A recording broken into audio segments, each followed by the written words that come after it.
The first night I stepped inside, I knew something was wrong. The silence wasn't normal silence. It was watching me. I've spent my whole life in labs, researching, experimenting, collecting data, but nothing, and I mean nothing, could have prepared me for the desolation that was the Arctic tundra.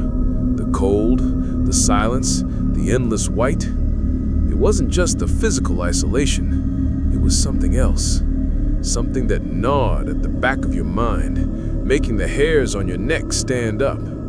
You could feel it there, in the air, in the cold wind that swept across the frozen landscape outside. I had been assigned to this remote research lab for what was supposed to be a simple project: study the effects of prolonged isolation on human behavior. A team of 6 researchers, including me, sent here to observe, record, and analyze. Simple. But as I stared out of the tiny, reinforced window of the lab, I felt something. It wasn't just the stark emptiness of the land stretching out before me. It was the air itself. Dense, heavy, suffocating. Something wasn't right. There was no noise. Not a single bird, not a single wind gust that didn't seem deliberate. The usual hum of machines and generators was too loud in comparison to the unnatural stillness outside. I couldn't shake the feeling that something was watching us. I'll be honest, when I first arrived, I didn't think much of the rules. The head researcher, Dr. Maxwell, introduced us to the facility and gave us the usual briefing about safety, procedures, and research protocols. And then, he told us the most unsettling rule of all: never leave the lab at night. It didn't seem that strange at first. After all, it was freezing outside, around -40 degrees, with wind gusts that could tear your skin off. No sane person would want to step out into that after dark. But Dr. Maxwell's tone, cold, serious, almost too serious, lingered in my mind. He continued, "The night can do things to you out there. You won't understand until you experience it. Just don't go out after dark." His eyes scanned each of us like he was trying to judge how seriously we'd take him. It was then I realized there was more to this rule than simply the cold. That first night, I tried to settle into my small room. There were no windows, just a small cot, a desk, and a couple of drawers. The walls were stark white, and the whole room had a sterile, cold feel to it. It was as though the place was trying to keep you detached from any sense of home or comfort. The lights in the hallway flickered intermittently, casting strange shadows across the walls. But even then, it was the silence that gripped me the hardest. I thought I could handle the isolation. I'd spent time in remote places before, but this was different. As the hours ticked by, I found myself constantly checking the clock, waiting for it to be time to leave the lab and retire to my room. I couldn't shake the feeling that someone or something was out there, just beyond the walls. I know it sounds ridiculous. There were no animals out here, no people for miles, just snow, ice, and endless tundra. Yet when I closed my eyes, I couldn't shake the feeling that something was watching. When night finally fell, the lab became an eerie, dead quiet. I couldn't even hear the wind outside anymore. The world had gone completely still. The silence wasn't comforting. It was oppressive. I knew something was wrong. But what? After a while, I couldn't resist any longer. I got out of bed and walked down the long corridor of the lab, the light from the flickering lamps casting long, uneven shadows on the walls. I didn't know what I was looking for, maybe an answer, or maybe just to prove myself wrong. I opened the door to the outside world. The freezing air hit me like a slap in the face, but I didn't care. I stepped out. The darkness was complete. There was no moon, just the thick, inky blackness of the Arctic night. The snow beneath my boots crunched, a sound so loud it felt unnatural. I could barely see my hand in front of my face, but I could feel the weight of the cold on my skin, the sharp bite of the wind. I don't know how long I stayed out there, but something shifted in the air. The silence became heavier. I wasn't alone anymore. The feeling crawled up my spine, the sensation of being watched by something I couldn't see. My breath hitched in my chest as I turned to head back inside. But just before I stepped through the door, I heard something. A low, slow sound, like the crunching of snow.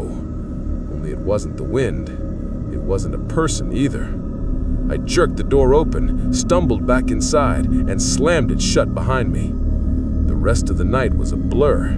I tried to sleep, but found myself wide awake, staring at the walls, listening to the silence. The kind of silence that feels wrong, like something is missing. I thought I might be overthinking it, but it was just the isolation getting to me. But I couldn't shake the feeling. Something had followed me inside. I couldn't explain it, but I knew something was here.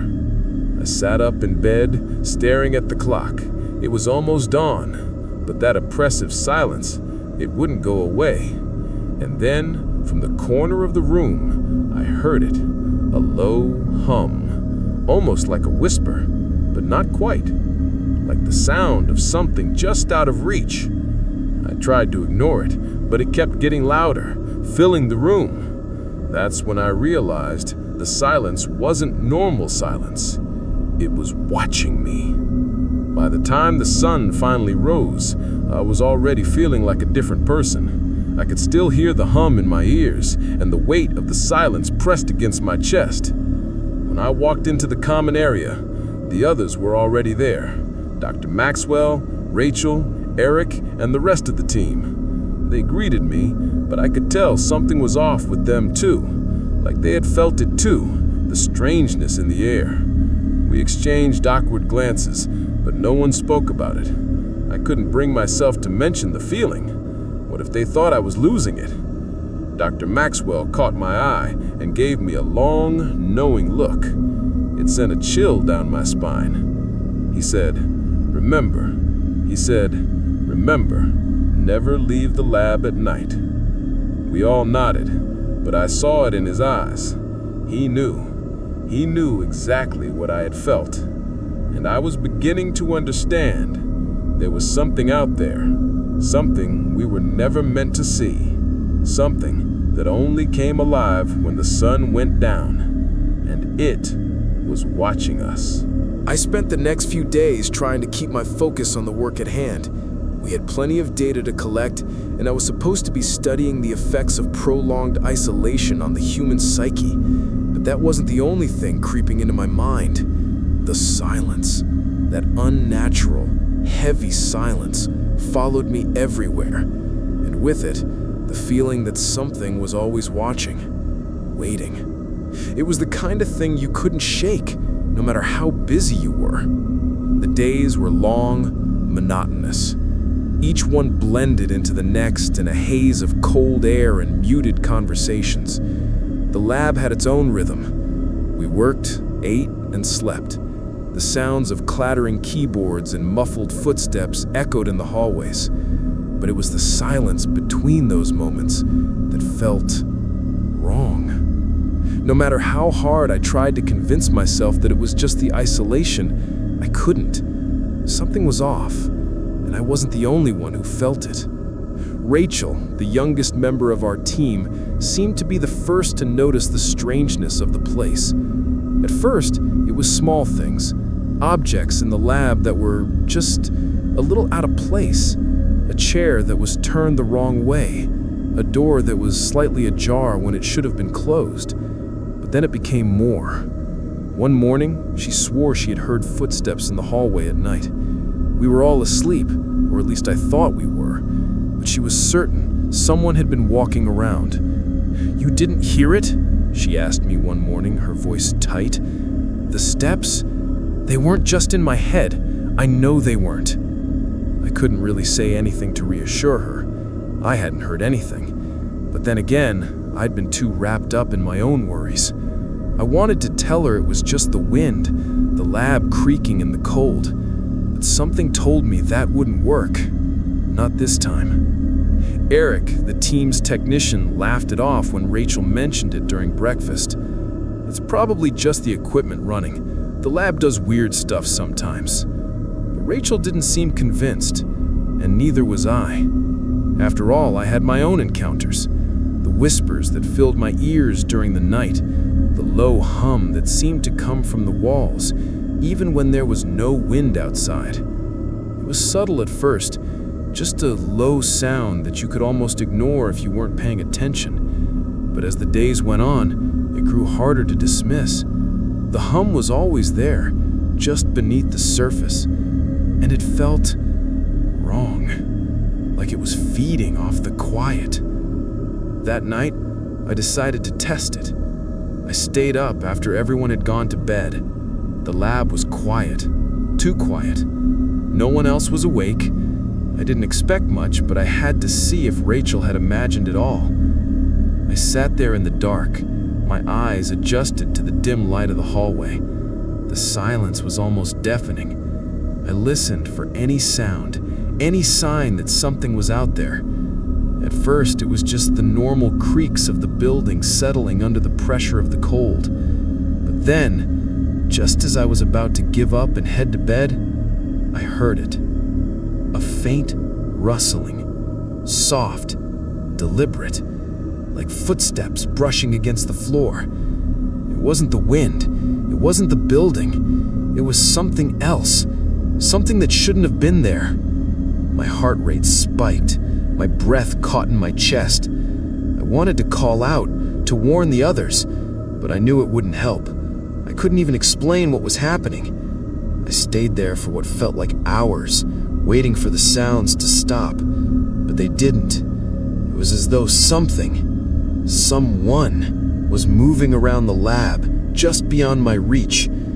I gripped the edge of the table, my knuckles white, my thoughts racing. What if it wasn't just the building creaking? What if there really was something here? I finally couldn't take it anymore. I went to the hallway, moving as quietly as I could, hoping not to draw attention. The hallway was empty, but that didn't mean I was alone. I could feel it. Something was there. The air was thick with it. The moment I stepped back into my room, I locked the door. I didn't sleep. How could I? The darkness outside my window seemed to be pressing in, and I could still hear the echoes of those footsteps, now in my head. The next morning, I told myself I was imagining things. Maybe I'd stayed up too late. Maybe the isolation was getting to me too. But the others noticed I wasn't myself. They didn't say anything directly, but they were watching me, like they could sense something had changed. But Dr. Maxwell, however, seemed completely unaffected. He never mentioned the rule again, the one he'd drilled into us on the first day: never leave the lab after dark. It hung over us like a shadow, unspoken but always present. And the more I thought about it, the more I realized that perhaps Dr. Maxwell knew something we didn't. But if that was the case, why didn't he share it with us? Was he hiding something? It wasn't until the next night that the first real sign of the lab's true nature became clear.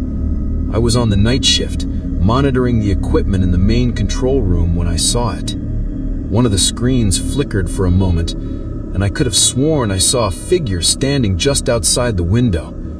I rushed to the window, my heart pounding in my chest, but when I looked outside, there was nothing. Just snow, and the endless white landscape stretching out into the abyss.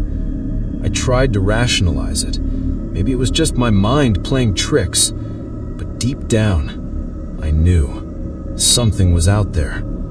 The others didn't believe me when I told them. They laughed it off, saying the isolation was getting to me, but I knew better now.